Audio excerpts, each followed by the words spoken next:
My question to both of you is, regardless of the current rhetoric, would either of you name one positive thing that you respect in one another?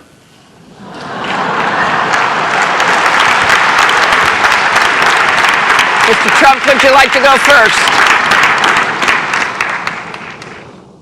Well, I certainly will, because I think that's a very fair and important question. Look, I respect his children.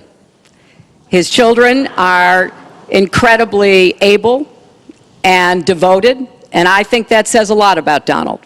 I don't agree with nearly anything else he says or does, but I do respect that, and I think that is something that, as a mother and a grandmother, is very important to me.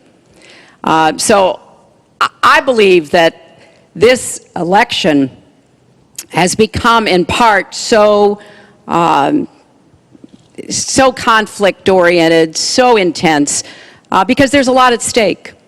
This is not an ordinary time, and this is not an ordinary election. We are going to be choosing a president who will set policy for not just 4 or 8 years, but because of some of the important decisions we have to make here at home and around the world, from the Supreme Court to energy and so much else. And so there is a lot at stake. It's one of the most consequential elections that we've had. And that's why I've tried to put forth specific policies and plans, trying to get it off of the personal and put it on to what it is I want to do as president. And that's why I hope people will check on that for themselves, so that they can see that, yes, I've spent 30 years, actually maybe a little more, working to help kids and families, and I want to take all that experience to the White House and do that every single day. Mr. Trump.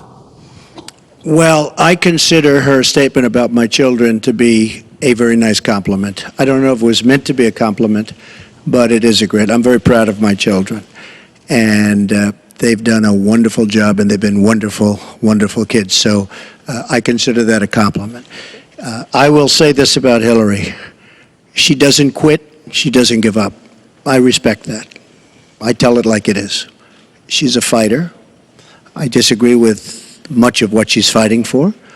I do disagree with her judgment in many cases.